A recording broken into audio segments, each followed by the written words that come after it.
The Morocco coach Walid Regragui said he took full responsibility for the team's shock Africa Cup of Nations exit with their last 16 loss to Bafana, lamenting their lack of cutting edge in Tuesday's 2-0 defeat.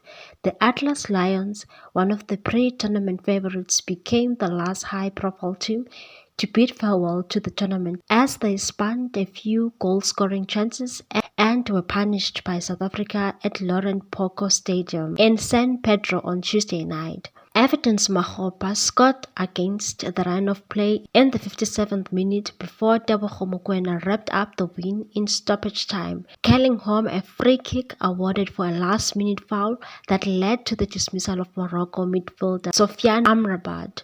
The coach said the penalty hurt us a lot and surely we didn't do everything that is required, but I take full responsibility.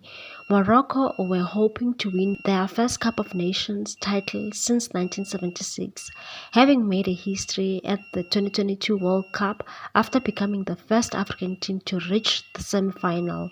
However, their displays have been far from convincing in the Ivory Coast, and they were affected by the absence of some key players against South Africa, including injured duo Hakim Ziyech and Sofiane Boufal.